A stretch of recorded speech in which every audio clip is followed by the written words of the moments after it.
century box. Well, good morning, YouTube. Today I am visiting the old Spanish fort here in St. Augustine, Florida, Castillo de San Marco. And I'm going to take a look around. Right now I'm up on the battlement and I will show you around. And when we leave, I'll show you the entrance where the drawbridge and all that. Sir Francis Drake, or as the Spanish called him, the pirate Sir Francis Drake, sacked and burned St. Augustine, which is the town here, which is why they built the original fort. Now, the original fort was wood and burned down. So then they got the brilliant idea of building it out of this native rock, and no more worries about fire. It's still here. So with any fort, especially a Spanish fort, you needed a chapel. So this would have been the chapel, and that would have been Roman Catholic, so that probably would have been a statue of Christ, like depicted in this picture. But still is within the walls of the fort. And this is the original Spanish coat of arms that was at the entrance. And when you look at the what's there now with the drawbridge, you see something similar that may have been the same thing, just worn away. This one was removed in 1957 to preserve it. Now we're standing on the inner fort, but you can see down below here there was a lower level, and it's all built in basically a giant star pattern. That way this side could protect the walls over there and vice versa. So very easily defended. They did have you can tell it's a Spanish fort. It's got the little rounded watchtowers, and there's a bigger one over there. And I'm gonna head over there. Classic Spanish forts. So you see those in pictures of the ones in Puerto Rico and well, all over the Caribbean.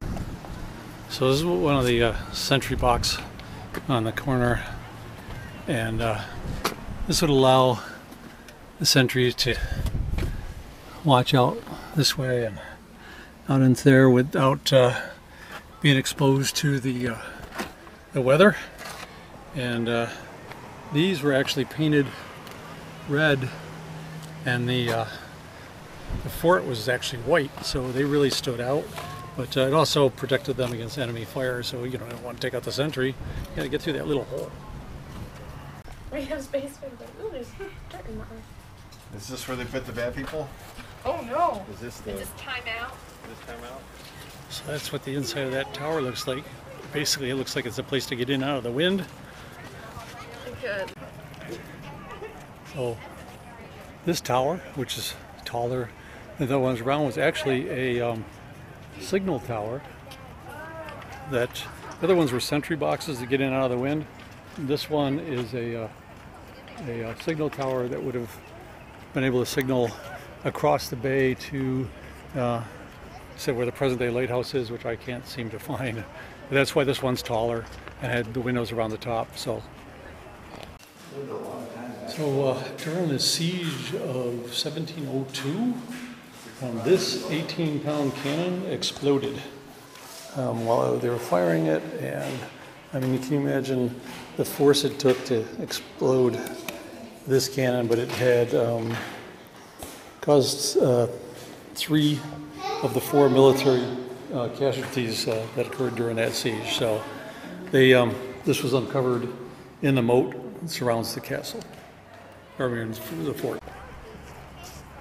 In 1740, General James Oglethorpe of Georgia vowed to take St. Augustine or leave his bones in front of the walls. Governor Manuel de Montenegro was a Spanish governor, and he vowed to shed his last drop of blood defending the walls. The British laid siege to the fort and bombarded it for 27 days, and then they gave up. So neither one actually had to fulfill those vows, but it did leave the Spanish still in possession of the fort and St. Augustine.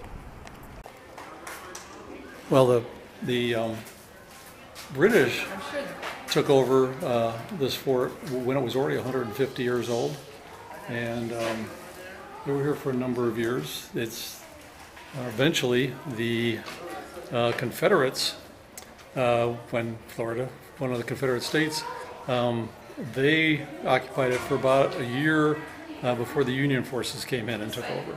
So it's gone through a number of different groups of people. And when the United States took over, they built these cypress wood doors at the Sally Port to protect it, to keep people from entering. As you can see how tall they are, but they have two big massive doors, but there's also a man door, so they didn't have to open up the big doors to let individuals in. So I'm leaving Castillo de San Marcos. You can see, they said the would have been the Spanish crest that's sort of worn away, and a little bit of a drawbridge. So there's a nice big moat around, which would have been the lower level. So I'm gonna leave the castle and get back on the road, and we'll see what I find later. Bye, YouTube. I want to go and see what this thing